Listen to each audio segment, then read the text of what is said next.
বিসমিল্লাহির রহমানির রহিম। আসসালামু আলাইকুম প্রিয় বন্ধুরা। বন্ধুরা জানো কি?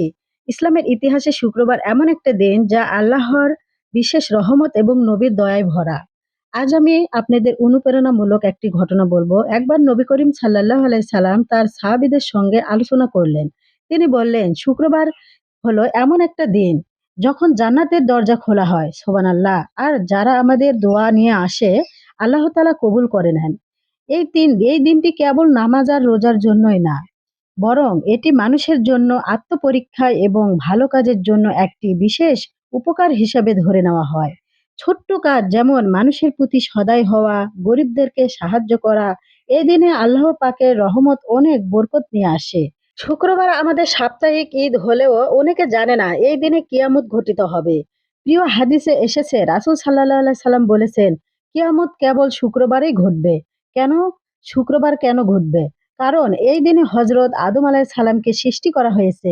এই দিনে তাকে জান্নাতে প্রবেশ করানো হয়েছিল। এই দিনেই তিনি পৃথিবীতে এসেছিলেন। আল্লাহ শুক্রবার থেকে করেছেন শুরু এবং শেষের প্রতীকও সৃষ্টি করেছেন এই শুক্রবার দিয়েই। এজন্য মুসলিম জাতির জন্য এই দিনটি রহমত, বরকত এবং একই সাথে শক্তিশালী সতর্ক বার্তা নিয়ে আসে।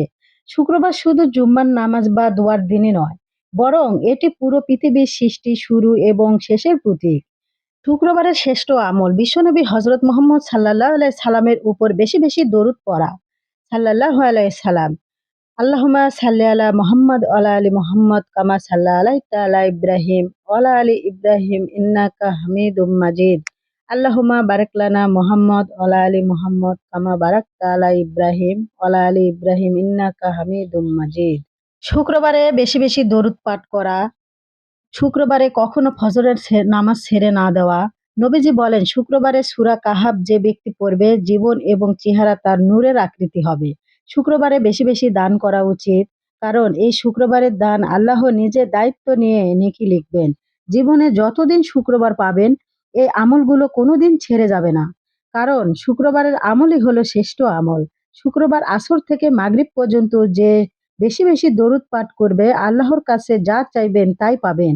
সেটা হলো ভালো হোক কিংবা খারাপ। আমরা সবাই জানি শুক্রবারে কিয়ামত ঘটিত হবে। একটু আগে বললাম, কিয়ামতের দিন সূর্য মানুষের ঠিক মাথার কাছে এসে যাবে। তখন মানুষের ঘাম তাদের অবস্থান অনুযায়ী কারো গোড়ালি পর্যন্ত, কারো হাঁটু পর্যন্ত, কারো বুক পর্যন্ত, আবার কারো ঘাড় পর্যন্ত পৌঁছে যাবে। কিন্তু এই ভয়ঙ্কর দৃশ্য মাধ্যমে কিছু সৌভাগ্যবান মানুষ থাকবে, যাদের সাল্লাল্লাহু আলাইহি সাল্লাম নিজেই তার আরশের ছায়ায় রাখবেন। সুবহানাল্লাহ। রাসূল সাল্লাল্লাহু আলাইহি সাল্লাম বলেছেন, ৭ শ্রেণীর মানুষ এই ছায়া পাবে। ১. ন্যায়পরায়ণ শাসক। ২. যে যুবক আল্লাহর ইবাদতে বড় হয়েছে। ৩. যে ব্যক্তি অন্তর সবসময় মসজিদের সাথে জড়িয়ে থাকে। ৪. যে ২ ব্যক্তি আল্লাহর জন্য একে অপরের ভালোবাসে। ৫. যে মানুষ গোপনে দান করে। ৬. এমনকি ডান হাতে দেয়, বাম হাতে না জানে। যে সুন্দরী নারীর ডাকে বলে, আমি আল্লাহকে ভয় করি। যে একান্ত আল্লাহকে স্মরণ করে এবং চোখ ভিজিয়ে ফেলে, কিয়ামতের দিন আল্লাহ আরশের ছায়ায় হলো নিরাপদ আশ্রয়। তাই চলুন সবসময় আল্লাহর ইবাদত করি এবং ভালো কাজ করি।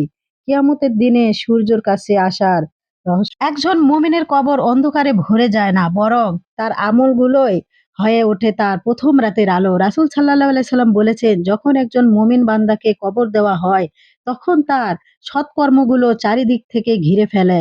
তার নামাজ থেকে আসে, রোজা থাকে ডান পাশে, যাকাত থাকে বাম পাশে এবং নেক আমলগুলো চারপাশে পাহারা দেওয়ার জন্য দাঁড়িয়ে থাকে। ফেরেশতারা আযাব দিতে যখন আইসে, তখন আমলগুলো চারদিক থেকে বাধা দেয়। তখন কবর বাধ্য হয় এবং কবর আলোকিত হয়ে যায়। তাহলে আসো বন্ধুরা, আজ থেকে আমরা আমল বাড়াই, নামাজ রোজা করি এবং সৎকর্মের মাধ্যমে থাকি। কারণ এই আমলগুলোই হবে আমাদের কবরের প্রথম রাতের আমল। আর প্রতিবার নামাজের শেষে ধীরে ধীরে পড়বেন। প্রতিটি শব্দে রয়েছে ছোয়াব, শান্তি ও নাজাতের বার্তা। চলুন হৃদয় থেকে বলি, সুবহানাল্লাহ ৩৩ বার, আলহামদুলিল্লাহ ৩৩ বার, আল্লাহু আকবার ৩৩ বার, আস্তাগফিরুল্লাহ ৩৩ বার, লা ইলাহা ইল্লাল্লাহু ৩৩ বার, লা ইলাহা ইল্লাল্লাহু মুহাম্মাদুর রাসূলুল্লাহ ৩৩ বার। পড়া শেষে আলহামদুলিল্লাহ বলতে ভুলবেন না। নামাজ না পড়ার ১০টি কঠোর শাস্তি। ১. আল্লাহর হুকুম অমান্য করা। জীবনের বরকত কমে যায়। গুনাহ করতে মন সাহস পায়। অন্তরে অশান্তি বাসা বাঁধে আর দোয়া কবুল করা যায় না। মৃত্যুর সময় ভীষণ কষ্ট হয়, কবরের আযাব বাড়ানো হয়, হাসরের ময়দানে প্রথম প্রশ্ন ব্যর্থ হয়, জান্নাত তার থেকে দূরে চলে যায়, জাহান্নামের শাস্তির পথে চলে যাবে। আমরা তো সবই শুনলাম, তো কি বুঝলেন? তাই আমরা কোনোভাবে শুক্রবার নষ্ট করব না। কারণ কে বলতে পারে সামনের শুক্রবার হয়তো আপনাদের মাঝে আর আসবেই না। হয়তো তার আগে আপনি দুনিয়া ছেড়ে বিদায় নেবেন। তাই আমরা কোনোভাবে শুক্রবার নষ্ট না করে শুক্রবারে সারাদিনটা আল্লাহর পথে থাকার চেষ্টা করব। বেশি, বেশি দান খয়রাত করব, বেশি, বেশি ভালো কাজ করব, নবীজির উপরে বেশি, বেশি দরুদ পাঠ করব। আরেকটি গুরুত্বপূর্ণ কথা সেটা হলো শুক্রবারের ফজরের নামাজ কোনোভাবেই কাজা করা যাবে না।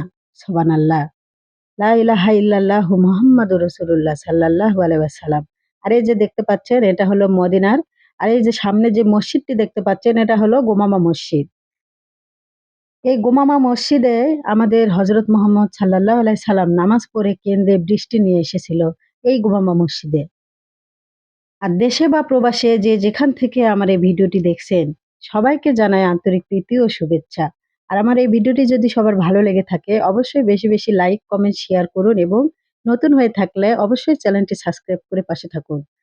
সবাই ভালো থাকবেন। আসসালামু আলাইকুম রহমতুল্লাহি ওয়া বারাকাতুহু। আল্লাহ হাফেজ।